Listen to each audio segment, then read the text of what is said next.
بسم اللہ الرحمن الرحیم. یہ ریڈیو قطر ہے. اب آپ محمود احمد سے خبریں سنیے. ابتدا میں پیش خدمت ہیں اہم خبروں کی سرخیاں.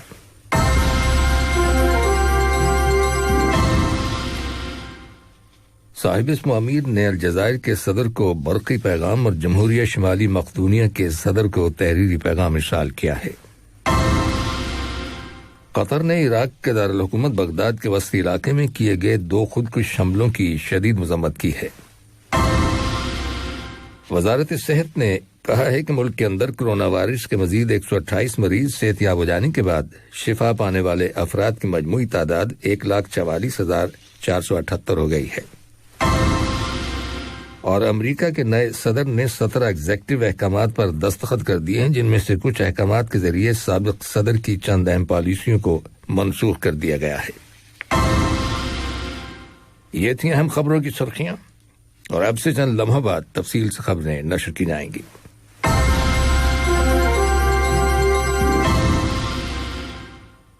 لیجیے اب آپ تفصیل سے خبریں سنیے. صاحب اسم امیر شیخ تمیم بن حمد آل ثانی نے الجزائر کے صدر عبد المجید بتون کو ان کے کامیاب آپریشن پر مبارکباد کا برقی پیغام ارسال کیا ہے، جس میں ان کی جلد صحت یابی کی دعا کی گئی ہے. نائب امیر شیخ عبداللہ بن حمد آل ثانی نے بھی اس موقع کی مناسبت سے الجزائر کے صدر کے نام مبارکباد کا تار روانہ کیا ہے. صاحب اسم امیر شیخ تمیم بن حمد آل ثانی نے جمہوریہ شمالی مقدونیہ کے صدر سٹیو پیڈرواسکی کو تحریری پیغام ارسال کیا ہے، جس کا تعلق 2 طرفہ تعلقات اور انہیں فروغ دینے کے وسائل سے ہے.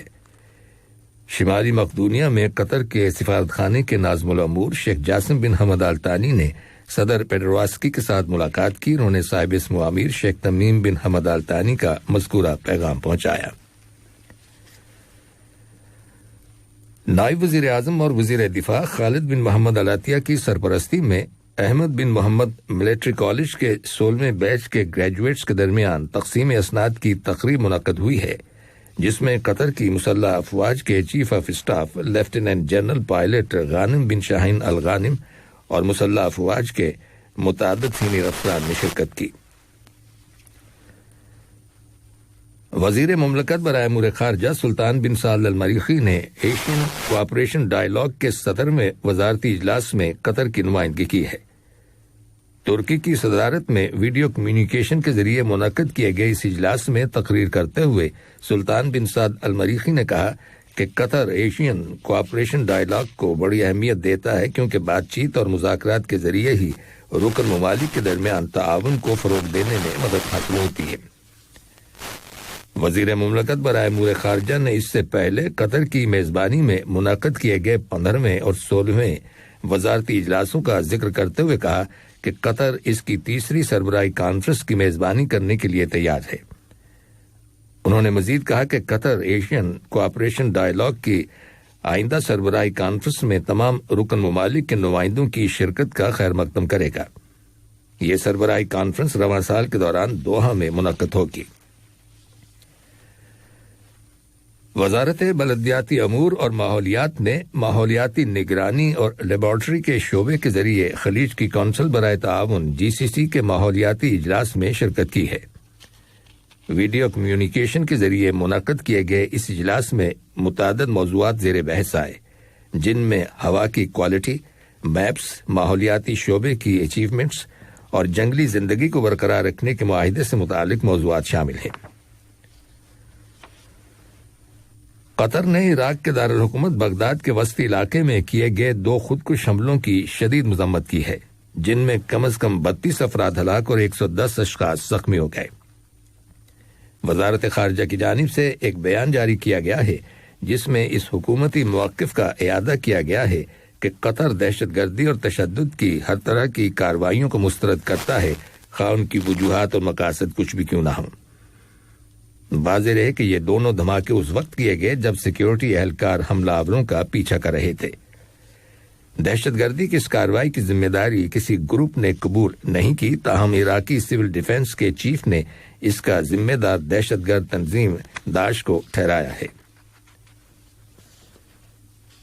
مالٹا کے خارجہ اور یورپی معاملات کے وزیر ایورسٹ برتولو نے قطر اور مالٹا کے درمیان تمام شعبوں میں تعاون اور ترقی کی بھرپور تعریف کی ہے اور ان ممالک کے عوام کے فائدے کے لیے دونوں جانب سے مشترکہ سیاسی بصیرت اور عزم کے اظہار کے لیے شکریہ ادا کیا ہے۔ انہوں نے ان خیالات کا اظہار قطر کی خبر رساں ایجنسی QNA کو دیے گئے ایک خصوصی انٹرویو میں کیا۔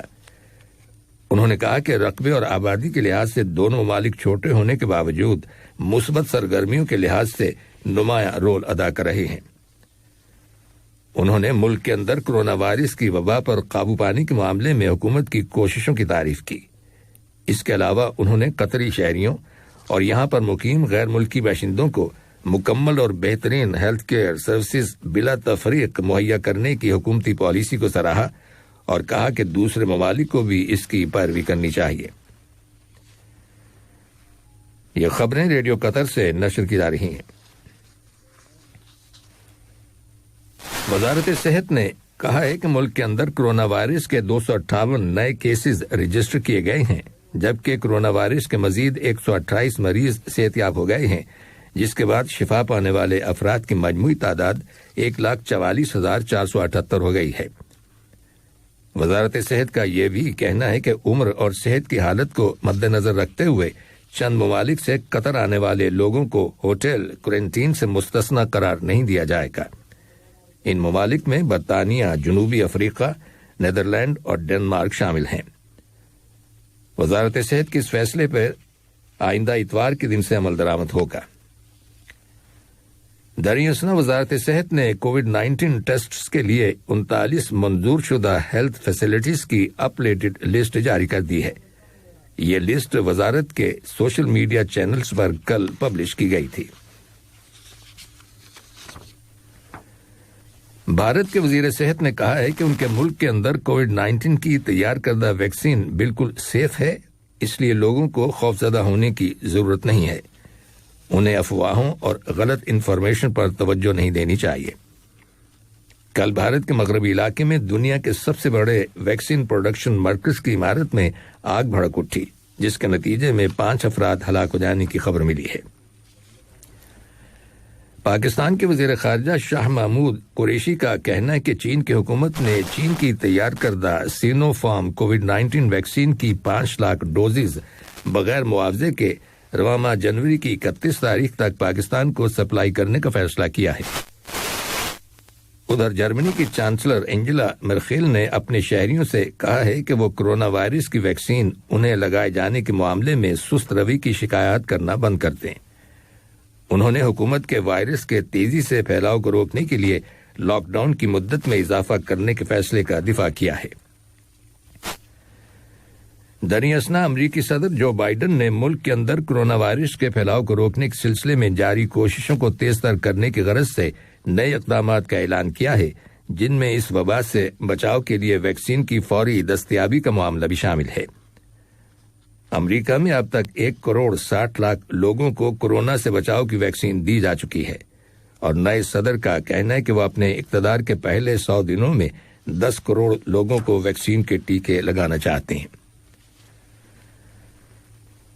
امریکہ کے نئے صدر جو بائیڈن نے 17 ایگزیکٹو احکامات پر دستخط کر دیے ہیں، جن میں سے کچھ احکامات کے ذریعے سابق صدر ڈونلڈ ٹرمپ کی چند اہم پالیسیوں کو منسوخ کر دیا گیا ہے۔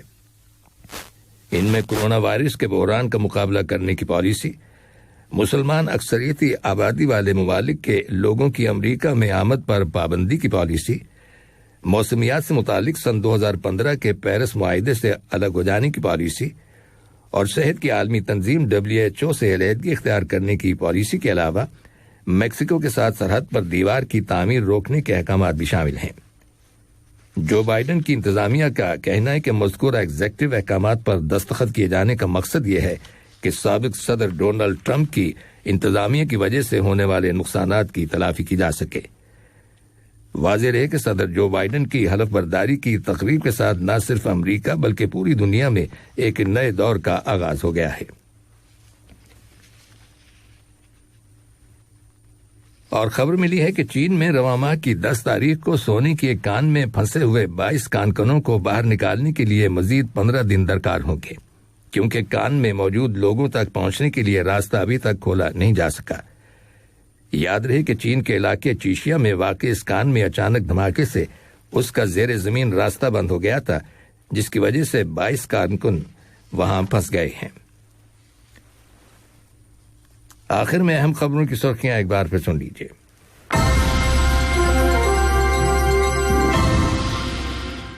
صاحب اسم امیر نے الجزائر کے صدر کو برقی پیغام اور جمہوریہ شمالی مقدونیہ کے صدر کو تحریری پیغام ارسال کیا ہے۔ قطر نے عراق کے دارالحکومت بغداد کے وسطی علاقے میں کیے گئے 2 خودکش حملوں کی شدید مذمت کی ہے۔ وزارت صحت نے کہا ہے کہ ملک کے اندر کورونا وائرس کے مزید 128 مریض صحت یاب ہو جانے کے بعد شفا پانے والے افراد کی مجموعی تعداد 1,44,478 ہو گئی ہے۔